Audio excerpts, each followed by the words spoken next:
이름으로 기도드립니다. 아멘. 말씀 보시겠습니다. 갈라디아서 5장 13절에서 26절입니다. 갈라디아서 5장 13절에서 26절입니다. 제가 읽겠습니다. 형제들아 너희가 자유를 위하여 부르심을 입었으나 그러나 그 자유로 육체의 기회를 삼지 말고 오직 사랑으로 서로 종노릇 하라. 온 율법은 내 이웃을 사랑하기를 내 자신같이 하라 하신 한 말씀에서 이루어졌나니 만일 서로 물고 먹으면 피차 멸망할까 조심하라. 내가 이르노니 너희는 성령을 따라 행하라. 그리하면 육체의 욕심을 이루지 아니하리라. 육체의 소욕을 거스를 성령을 거스르고 성령은 육체를 거스리나니 이 둘이 서로 대적하므로 너희가 원하는 것을 하지 못하게 하려 함이니라. 너희가 만일 성령의 인도하시는 바가 되면 율법 아래 있지 아니하리라. 육체의 일은 분명하니 곧 음행과 더러운 것과 호색과 우상숭배와 주술과 원수 맺는 것과 분쟁과 시기와 분냄과 당짓는 것과 분열함과 이단과 투기와 술취함과 방탕함과 또 그와 같은 것들이라. 전에 너희에게 경계한 것 같이 경계하노니 이런 일을 하는 자들은 하나님의 나라를 유업으로 받지 못할 것이요 오직 성령의 열매는 사랑과 희락과 화평과 오래 참음과 자비와 양성과 충성과 온유와 절제니 이 같은 것을 금지할 법이 없느니라. 성령을 따라 살아가라는 내용으로 갈라디아서 5장 13절부터 26절 말씀을 나누려고 합니다. 사랑하는 여러분, 우리는요, 계속 얘기했지만 자유라는 단어를 들으면 좋은 의미를 떠올리게 됩니다. 속박에서 벗어난 상태, 누군가의 간섭 없이 내가 선택하고 결정할 수 있는 상태인 것입니다. 근데 지금 같은 경우에 자유만큼 더 자주 말해지고 열망받을 가치도 드뭅니다. 하지만 어떻습니까? 복음이 말하는 자유는 세상이 말하는 자유와 다릅니다. 그냥 다른 게 아니고요. 매우 다릅니다. 우리는 예수를 믿는 순간에 율법에서 자유하게 되었고 죄의 권세에서 해방되었고 사망의 얽매임에서 완전히 풀려났습니다. 그리스도는 우리를 자유케 하셨다는 것입니다.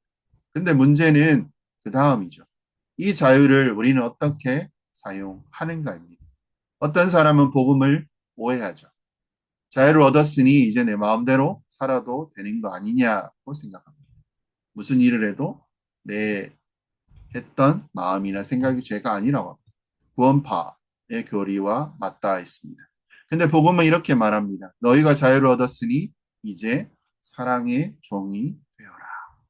자유는 방종이 아니라 성령 안에서 사랑으로 살아가는 능력이라는 것입니다.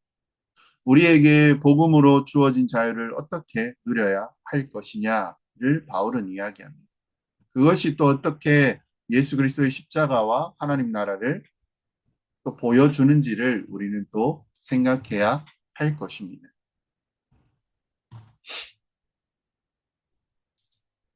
네.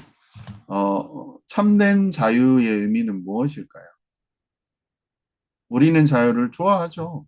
자유라는 단어는 우리에게 해방을 줄 것이고, 권리, 선택, 편안함, 긍정적인 것들로 쭉 이어집니다. 최고의 가치임을 더 말할 나이는 없을 것이고, 무엇을 입을지, 무엇을 먹을지, 누구와 살지, 어떤 직업을 가질지, 모두 선택이 이 자유가 나의 것이고 누구도 간섭해서는 안 된다는 태도가 이 시대는 자연스럽게 받아들여집니다. 근데 복음이 말하는 자유는 세상이 말하는 자유와 다르다고 이야기했습니다. 5장 1절에서 뭐라고 이야기합니까? 그리스도께서 우리를 자유롭게 하려고 자유를 주셨으니 그러므로 굳건하게 서서 다시는 종의 멍에를 내지 말라. 근데 13절에 다시 한번 이렇게 경고를 합니다. 오늘 형제들아 너희가 자유를 위하여 부르심을 입었으나 그러나 그 자유로 육체의 기회를 삼지 말고 오직 사랑으로 서로 종노릇 하라라는 전혀 다른 역설적인 내용이 이 같은 장 안에 있는 것을 보게 됩니다. 자유롭게 되었으니 서로 종이 되라라는 말은요, 세상 사람들이 이해할 수 있는 그런 논리는 아닙니다.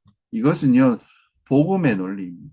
갈라디아 교회는 처음에는 십자가 복음을 들고 그 자유를 풍성히 누렸습니다. 근데 어느 순간 율법으로 돌아가려는 유혹에 빠졌고요. 또 어떤 이들은 그 자유를 방정으로 오해해서 자기 욕망대로 다 쓰고 정당화하는 데 사용했다는 것입니다. 바울은 이 갈라디아 교회를 향해서 그리고 지금 우리에게 이렇게 말하는 것입니다. 진짜 복음의 자유는 육체의 욕망을 따르는 자유가 아니다. 율법의 얽매이는 노예의 삶도 아니다. 성령 안에서 사랑으로 종노릇하는 삶이다. 이것이 바로 하나님 나라의 백성이 이 땅에서 살아가는 방식이라는 것입니다. 자유는요, 자기 뜻대로 살아가는 것이 아닙니다. 하나님의 뜻에 자신을 기쁘게 맡기는 것입니다. 그 중심은 언제나 무엇이 있습니까? 주님께서 보여준 십자가가 있다는 것입니다. 예수님께서 자기 자신을 우리를 위해 내어 주셨기 때문에 우리는 참된 자유를 얻게 된 것입니다. 그리고 이제 우리는 그 자유를 사용해 다시 자기를 위해서 사는 것이 아니라 하나님을 사랑하고 이웃을 사랑하는데 사용해야 할 책임이 있는 그런 변화된 존재가 되었다라는 것입니다. 그래서 나는 지금 누구의 이끌림을 받고 있고 그 자유의 참 주인이 누구인지를 우리는 보아야 할 것입니다. 내가 누리고 있는 자유는 진짜 복음의 자유입니까? 나는 성령을 따라 행하고 계십니까? 육체를 따라 내가 지금 행하고 있습니까? 그리고 마지막으로 나는 그리스도의 십자가 앞에서 자기 자신을 못 박고 하나님 나라의 백성으로 살아가고 있는가? 라는 질문을 가지고 나아가 보겠습니다. 첫 번째로 복음의 자유는요, 육체를 따르지 않고 사랑으로 섬기는 삶이라는 것입니다. 하나님 우리를 자유롭게 하셨고 죄와 사망의 법에서 율법의 저주로부터 자기를 세우려는 헛된 시도에서 건지셨다는 것입니다. 그러나 바울은 그 자유를 두고 이렇게 경고하죠. 조금 전에 읽었듯이 13절입니다. 형제들아 너희가 자유를 위하여 부르심을 입었으나 그러나 그 자유로 육체의 기회를 삼지 말고 오직 사랑으로 서로 종노릇 하라. 이 말씀은 무엇입니까? 복음의 자유가 우리에게 어떤 책임을 부여하는지를 보여줍니다. 복음 우리를 자유롭게 합니다. 근데요, 동시에 사랑의 종으로 부르셨다라는 겁니다. 예수 그리스도께서 십자가에서 우리를 위해 자신을 내어주신 그 사랑은 우리가 이제는 우리의 욕망을 위해 살지 않고 서로를 위하여 사랑으로 살아가게 만드는 능력이라는 것입니다. 바울은 육체의 기회, 사랑으로 사랑의 종노릇이라는 대조의 모습을 보여줍니다. 육체는 단순히 육신을 몸을 의미하는 것은 아닙니다. 자기 중심적인 어떤 본성, 그 마음 전체를 이야기하는 걸 것입니다. 하나님을 중심에 두기보다 내 만족, 그리고 내 감정, 내 욕망, 또 자기의 의를 앞세우며 살아가는 태도를 이야기할 것입니다. 그 자유를 내가 하고 싶은 대로 살 수 있는 권리로 받아들이는 순간 어떻게 됩니까? 우리는 다시 죄의 종이 되어버리는 것입니다. 반대로 복음이 이끄는 자유는요, 사랑으로 서로 섬기는 방향으로 흘러가게 됩니다. 14절에 뭐라고 얘기합니까? 온 율법은 내 이웃 사랑하기를 내 자신같이 하라 하신 한 말씀에서 이루어졌나니. 놀라운 선언입니다. 율법을 지켜야 구원받는다는 거짓 교훈을 반박하는 거죠. 오히려 복음은 무엇입니까? 온전히 믿는 자가 성령 안에서 진짜 율법 정신을 이룰 수 있다라고 이야기합니다. 율법의 핵심은 무엇입니까? 정죄입니까? 아니잖아요. 사랑입니다. 그 사랑은 인간의 의지로 가능한 것이 아닙니다. 십자가의 복음을 경험한 자만이 그것을 흘려보낼 수 있는 능력을 가지게 된다는 것입니다.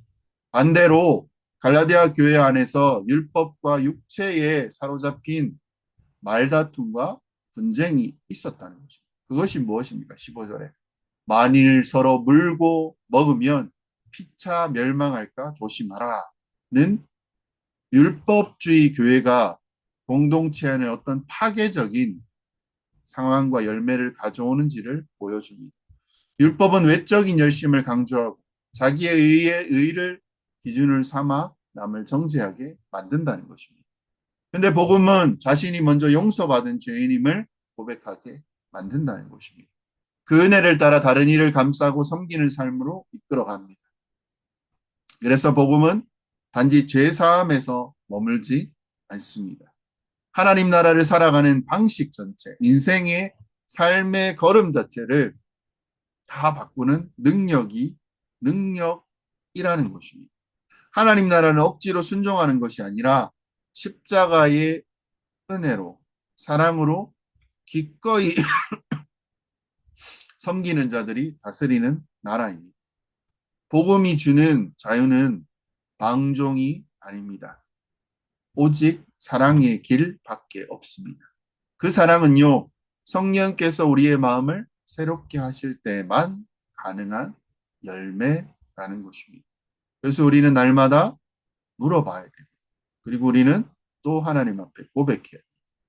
나는 지금 이 자유를 주님께서 주신 율법에서 벗어난 이 자유를 어디에 쓰고 있는가? 그리고 이 자유는 하나님 나라를 드러내는 사랑으로, 종의 사랑으로 이어지고 있느냐를 우리는 물어야 할 것입니다. 다음으로 우리는 성령을 따라 성령으로 행해야 됩니다. 16절에 어떻게 살아가는지 유일한 길을 제시합니다. 내가 이르노니 너희는 성령을 따라 행하라. 그리하면 육체의 욕심을 이루지 아니하리라.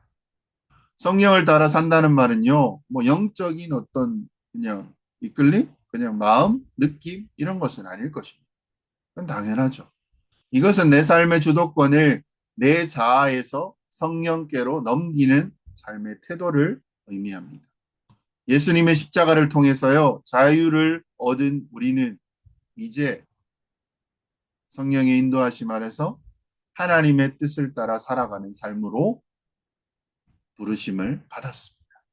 그런데 바울은 곧 이어 우리 안에 존재하는 강한 어둠을 이야기를 합니다. 17절입니다. 육체의 소욕은 성령을 거스르고 성령은 육체를 거스리나니 이 둘이 서로 대적하므로 너희가 원하는 것을 하지 못하게 하려 함이니라. 복음을 믿는 성도라도요, 우리 안에서 여전히 육체의 소욕이 있습니다. 곧 자기 중심적인 욕망이죠. 하고 싶은 게 있으니까요. 세상의 가치, 죄의, 그리고 그 찌꺼기들이 여전히 남아 있습니다. 이것을 단순히 뭐 기분이나 작은 실수의 문제가 아니고요. 하나님의 뜻과 반대 방향으로 이끌어 당기는 힘입니다. 복음 때문에 밝아 보이고 변화된 것 같지만 여전히 그 찌꺼기들이 어딘가에 남아있다는 것입니다. 이 갈등 속에서 우리가 해야 될 것은 무엇입니까? 율법적인 그 억눌림이 아니라 정죄함이 아니라 성령을 따라 살아가는 삶입니다. 성령을 따라 행할 때 우리는 율법 아래 더 이상 속하지 않게 됩니다. 18절에 뭐라고 이야기합니까? 너희가 만일 성령의 인도하시는 바가 되면 율법 아래 있지 아니하니라. 성령 안에 살아갈 때 자연스럽게요. 율법의 요구 무엇입니까? 사랑과 거룩함에 그냥 그 길을 걷게 됩니다. 그 의미입니다. 그리고 바울은요. 육체의 일이 얼마나 명확하고 그리고 파괴적인지를 그렇죠. 19절에서 21절까지 많은 것들을 이야기를 합니다. 어떤 내용이 있습니까? 음행, 더러움, 오상숭배, 분쟁, 시기, 분냄, 당 짓는 것, 술 취함, 이런 것들은요, 모두 자기 만족과 통제에서 벗어난 삶입니다. 그 모습입니다. 육체의 소욕에 따라 사는 자는 어떻습니까? 하나님 나라 유업을 못 받는데요. 이 말은 그 삶이 복음의 본질과 반대 방향이기 때문에 결코 하나님 나라 백성의 삶이 될 수 없음을 명확하게 경고하고 있다는 것입니다. 근데 성령의 사람은 다릅니다. 성령께서 우리 안에 거하시면 그분은 단순히 감정으로 그것을 일으키시는 분이 아니라 삶으로 열매 맺게 하신다는 것입니다. 22, 23절에 그것을 설명하죠. 오직 성령의 열매는 사랑과 희락과 화평과 오래 참음과 자비와 양성과 충성과 온유와 절제니 이 같은 것을 금지할 법이 없느니라. 결국 무엇입니까? 어떤 성품의 훈련이 아니라 그냥 예수 그리스도 안에서 그리스도로 그리스도의 성품을 우리를 빚어 가시는 결과라는 것입니다. 복음을 믿는다는 것은 나의 삶이 점점 누구와 닮아가는 것입니까? 예수님과 닮아가고 있다라는 증거입니다. 그리고 바울은 선언을 하죠. 24절에. 그리스도 예수의 사람들은 육체와 함께 그 정욕과 탐심을 십자가에 못 박았느니라. 이 말씀은요, 이론이 아닙니다. 열매입니다. 실제적인. 그리스도를 믿는다는 것, 예수를 믿는다는 건 무엇입니까?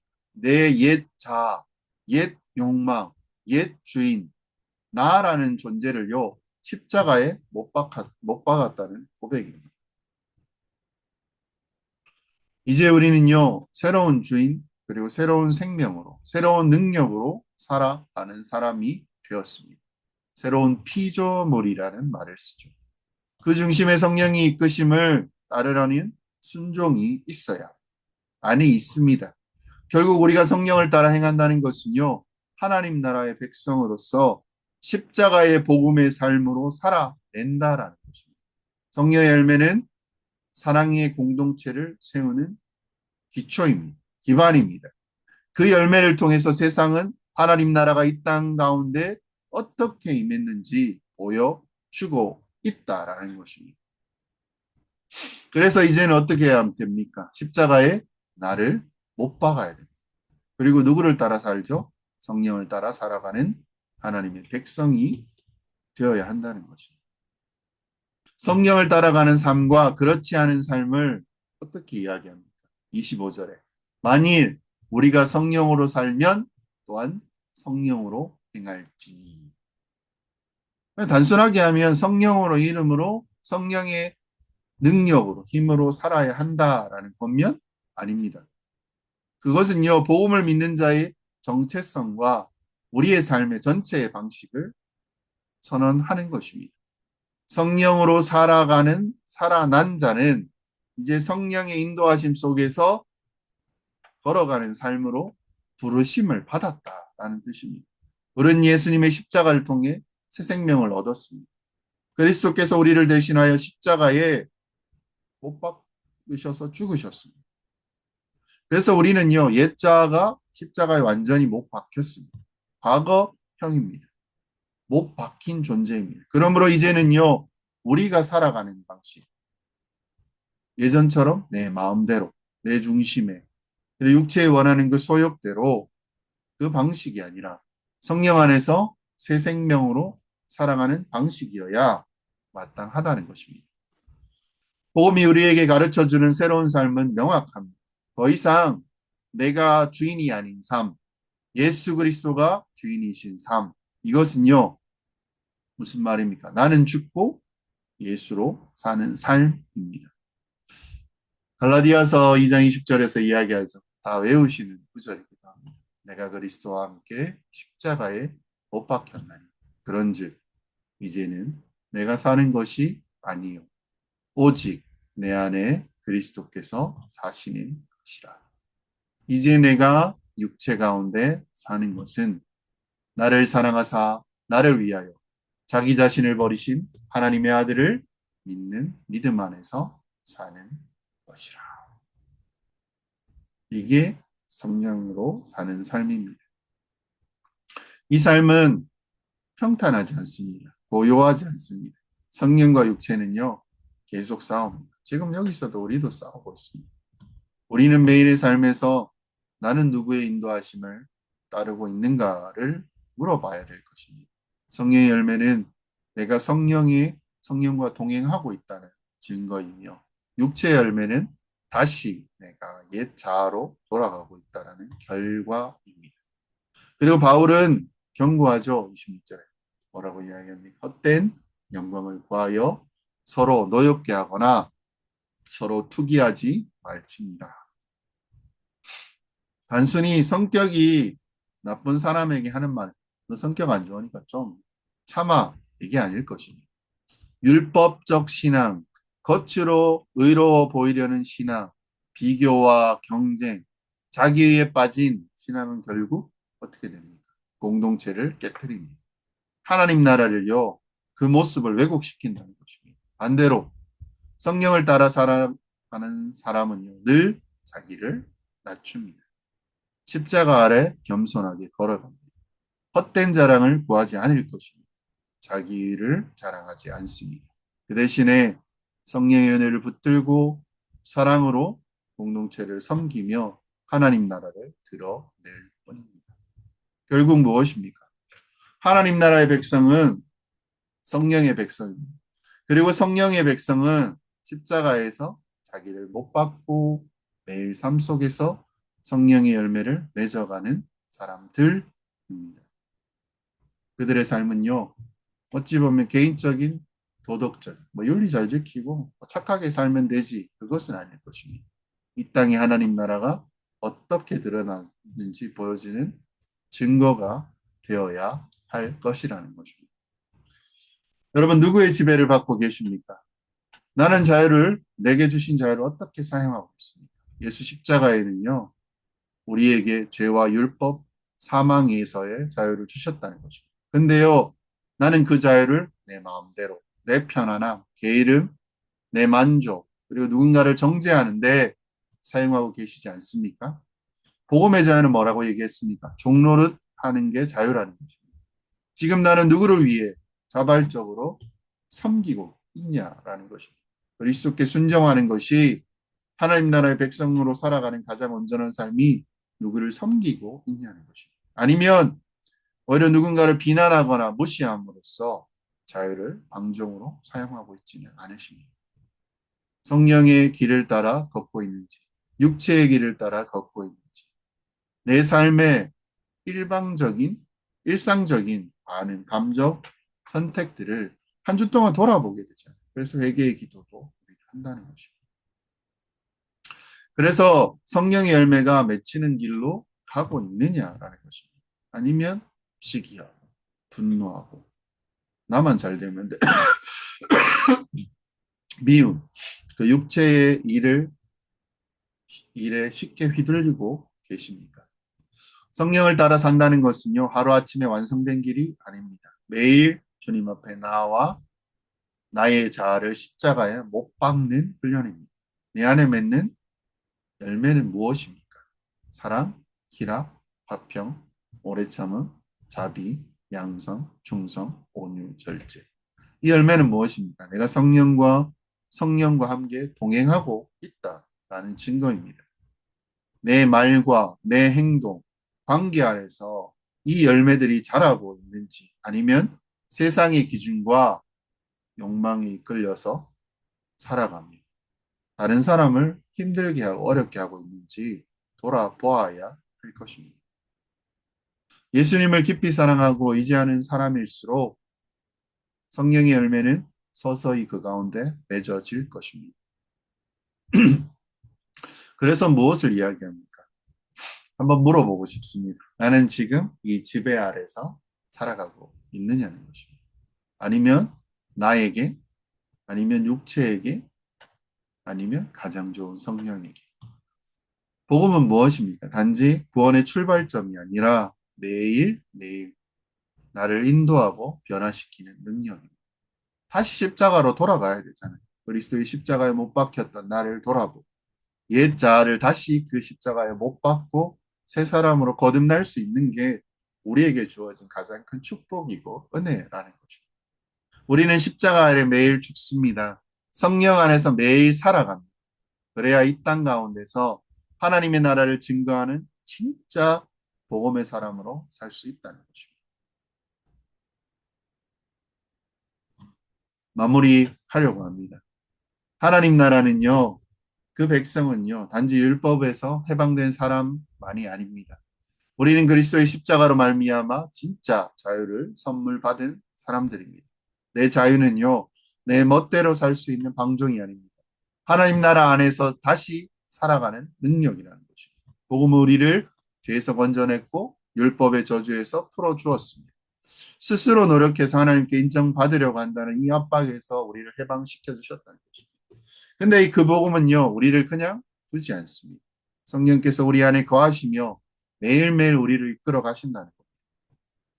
성령은 여전히 싸워야 할 육체의 욕망을 이기도록 우리를 도와주십니다. 보혜사.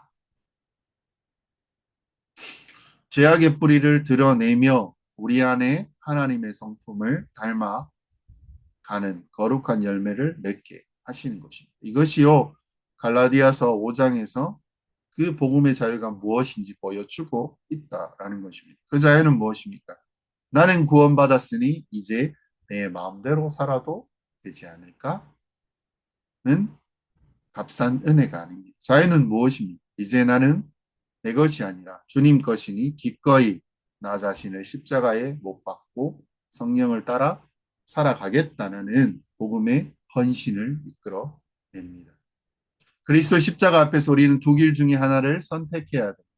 육체를 따라 자신을 위해 살아가며 열매 없는 인생의 길을 선택할 것인가? 아니면 성령을 따라 자신을 십자가 앞에 내려놓고 하나님 나라의 열매를 맺으며 내가 살아갈 것입니다. 하나님 나라의 백성은요, 율법의 억압에도 어떻게 합니까? 육체의 유혹에도 어떻게 합니까? 지배받지 않습니다. 오직 복음으로 자유를 얻고 성령으로 인도받고 십자가를 날마다 지며 그 가운데 자신을 못 박으며 살아갑니다. 사랑의 열매는 결국 삶의 열매는 결국 사랑으로 드러납니다. 기쁨과 평화, 섬김, 인내 이런 사람이요 하나님 나라의 상속이 그 가운데 주어진다라는 것입니다. 그러므로 사랑하는 지체 여러분, 오늘도 우리 안에 역사하시는 복음의 능력과 성령의 은혜를 붙드시기 바랍니다. 율법에 따르지 마십시오. 육체에 이끌려 가지 마십시오. 그리스도 십자가에 나를 못 박으시고 성령 안에서 참된 자유를 누리는 삶을 살아가십시오. 그 길은요, 좁고 험해 보입니다. 근데 그 길의 끝에 하나님 나라가 예비되어 있습니다. 우리는 자유함을 얻은 자입니다.